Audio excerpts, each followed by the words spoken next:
The extract from my private diary, which forms the last chapter, has brought my narrative up to the 18th of October, a time when these strange events began to move swiftly towards their terrible conclusion.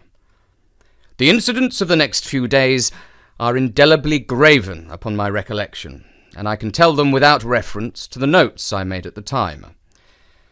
I start them from the day which succeeded that upon which I had established two facts of great importance. The one, that Mrs. Laura Lyons of Coombe Tracey had written to Sir Charles Baskerville and made an appointment with him at the very place and hour that he met his death. The other, that the lurking man upon the moor was to be found among the stone huts upon the hillside.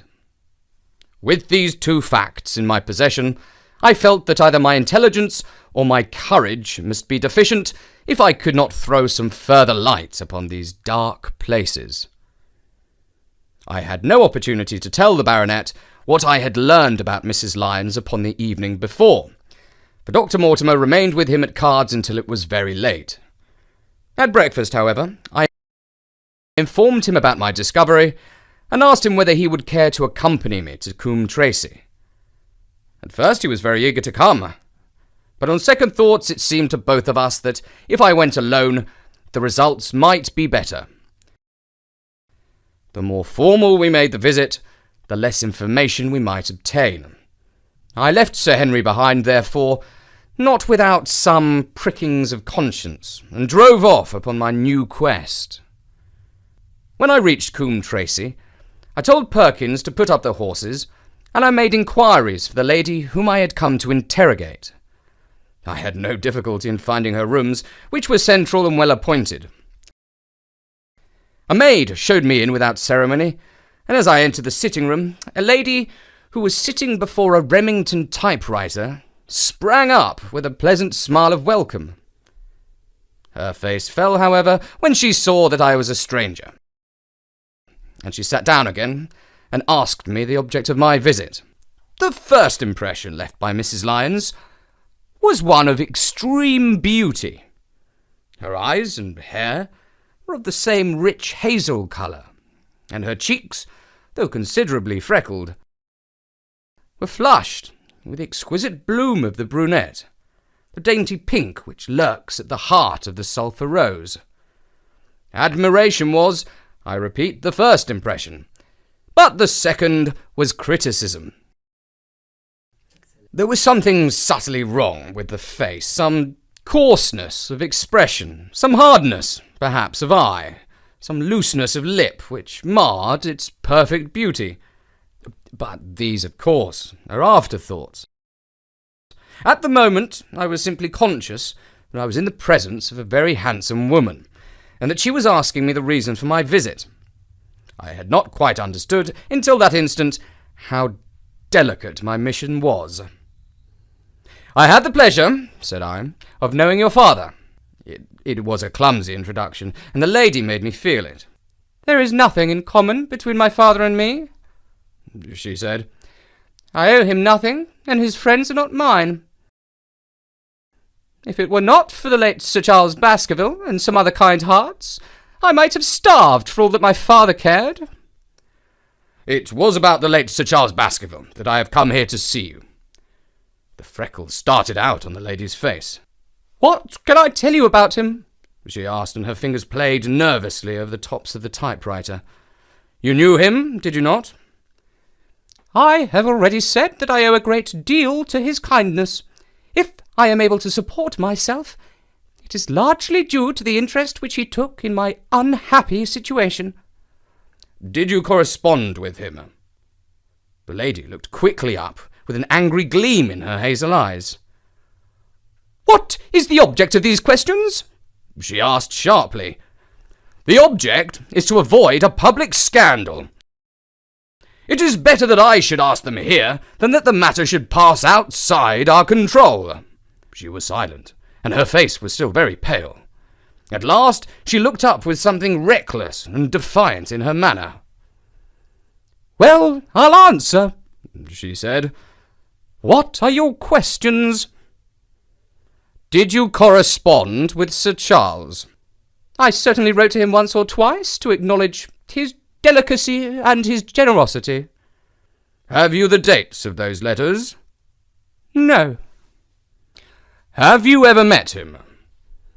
Yes, once or twice, when he came into Coombe Tracy. He was a very retiring man, and he preferred to do good by stealth. But if you saw him so seldom, and wrote so seldom, how did he know enough about your affairs to be able to help you, as you say that he has done? She met my difficulty with the utmost readiness. There were several gentlemen who knew my sad history, and united to help me. One was Mr. Stapleton, a neighbour and intimate friend of Sir Charles's.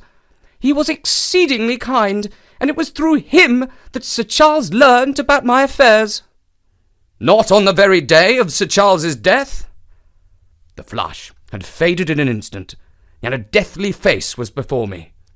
Her dry lips could not speak the no which I saw rather than heard. Surely your memory deceives you, said I. I could even quote a passage of your letter.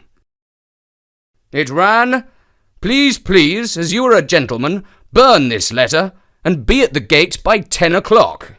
I thought that she had fainted, but she recovered herself by a supreme effort.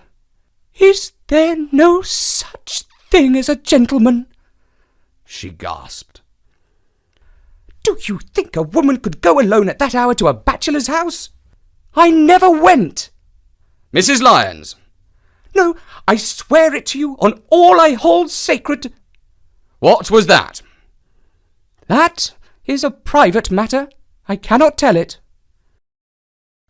You acknowledge, then, that you made an appointment with Sir Charles at the very hour and place at which he met his death, but you deny that you kept the appointment. That is the truth.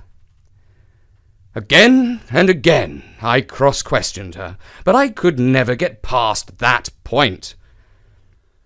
And why were you so pressing that Sir Charles should destroy the letter? If you have read the letter, you will know. I did not say that I had read all of it. You quoted some of it. I quoted the postscript. The letter had, as I said, been burned, and it was not all legible. I ask you once again why it was that you were so pressing that Sir Charles should destroy this letter when he received it on the day of his death. The matter is a very private one.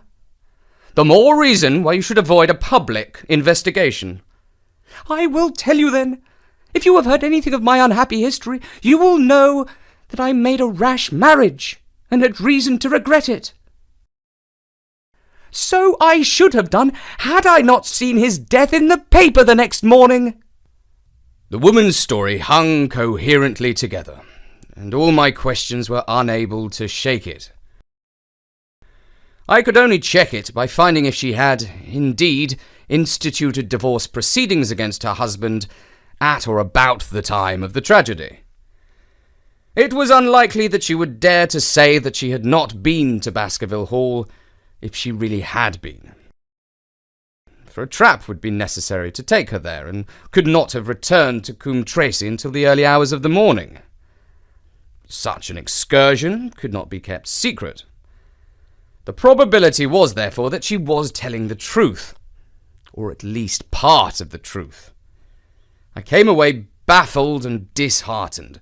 Once again, I had reached that dead wall which seemed to be built across every path by which I tried to get at the object of my mission.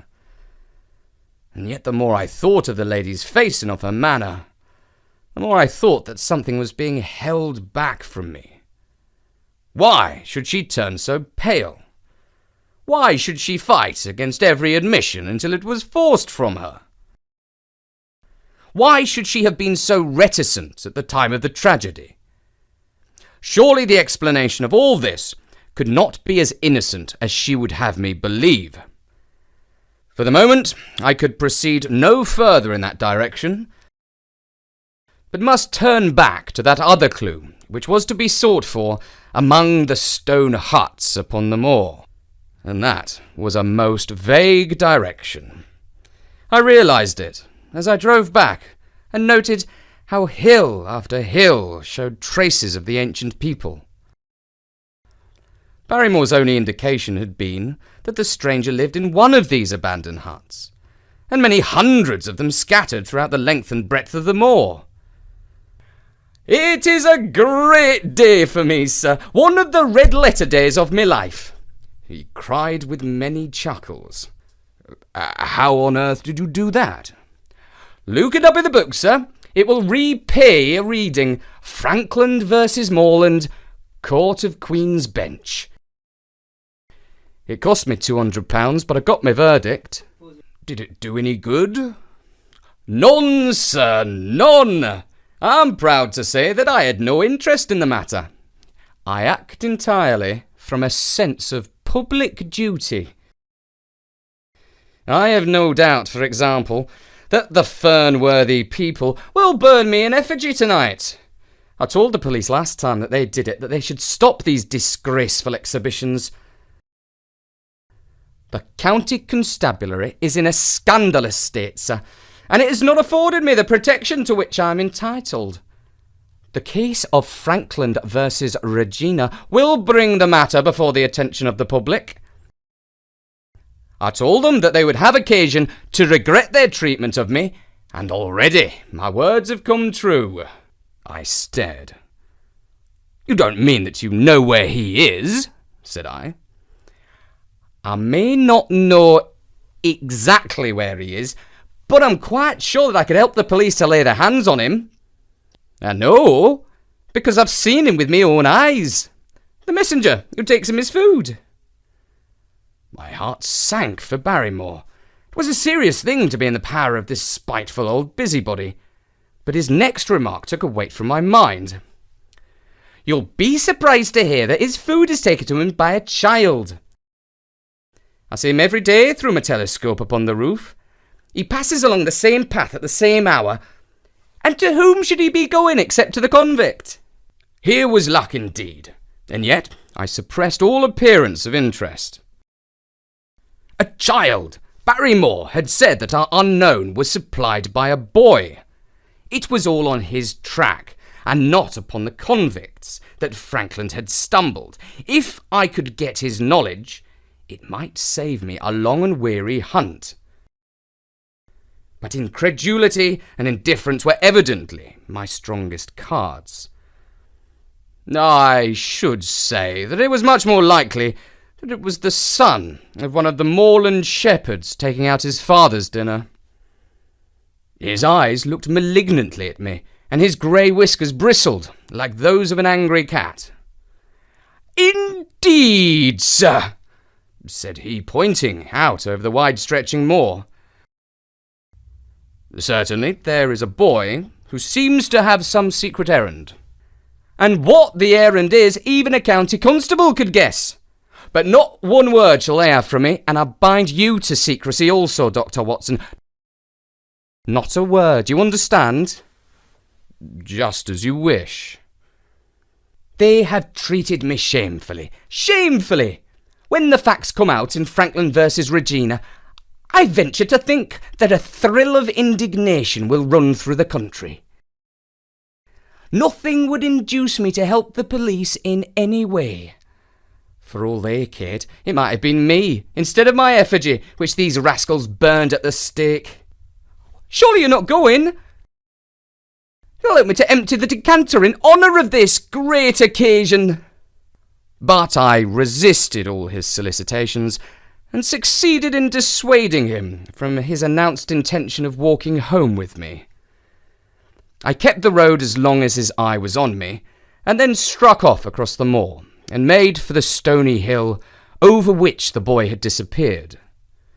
Everything was working in my favour, and I swore that it should not be through lack of energy or perseverance that I should miss the chance which fortune had thrown my way.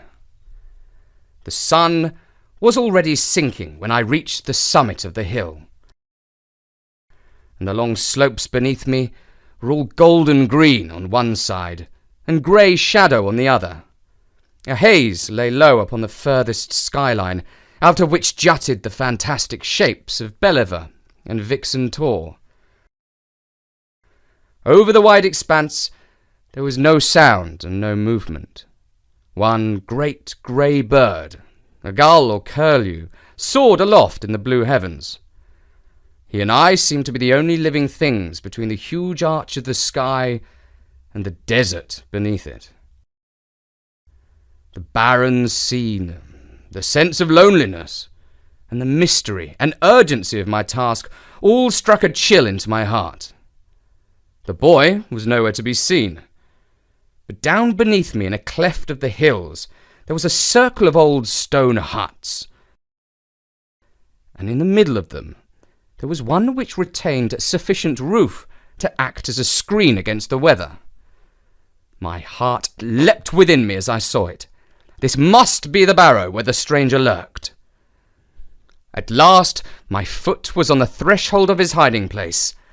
His secret was within my grasp.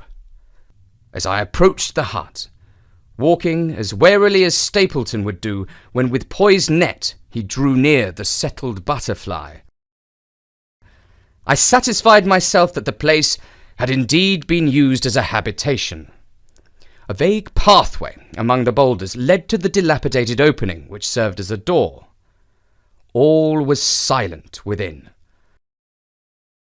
The unknown might be lurking there, or he might be prowling on the moor. My nerves tingled with a sense of adventure. Throwing aside my cigarette, I closed my hand upon the butt of my revolver, and walking swiftly up to the door, I looked in. The place was empty. But there were ample signs that I had not come upon a false scent. This was certainly where the man lived. Some blankets, rolled in a waterproof, lay upon that very stone slab upon which Neolithic man had once slumbered. The ashes of a fire were heaped in a rude grate. Beside it lay some cooking utensils and a bucket half full of water. A litter of empty tins showed that the place had been occupied for some time. And I saw, as my eyes became accustomed to the checkered light, a pannikin and a half-bottle of spirit standing in the corner. In the middle of the hut, a flat stone served the purpose of a table, and upon this stood a small cloth bundle, the same, no doubt, which I had seen through the telescope upon the shoulders of the boy. It contained a loaf of bread, a tinned tongue, and 2 tins of preserved peaches.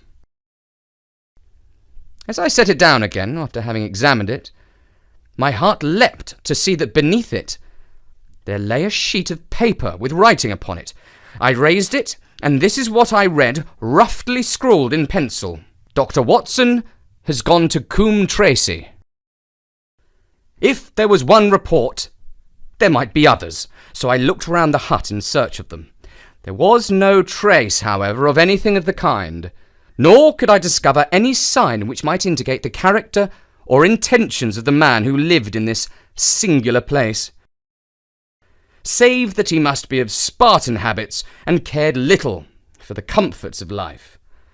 When I thought of the heavy rains and looked at the gaping roof, I understood how strong and immutable must be the purpose which had kept him in that inhospitable abode. Was he our malignant enemy, or was he by chance our guardian angel? I swore that I would not leave the hut until I knew. With tingling nerves but a fixed purpose, I sat in the dark recess of the hut and waited with sombre patience for the coming of its tenant. And then at last I heard him. Far away came the sharp clink of a boot striking upon a stone. Then another, and yet another, coming nearer and nearer. I shrank back into the darkest corner and cocked the pistol in my pocket, determined not to discover myself until I had an opportunity of seeing something of the stranger. There was a long pause which showed that he had stopped. Then once more the footsteps approached, and a shadow fell across the opening of the hut. "It is a lovely evening, my dear Watson," said a well-known voice. I really think that you will be more comfortable outside than in. Thank you for watching this video. Please like, share and subscribe to the channel to see the latest videos. Thank you.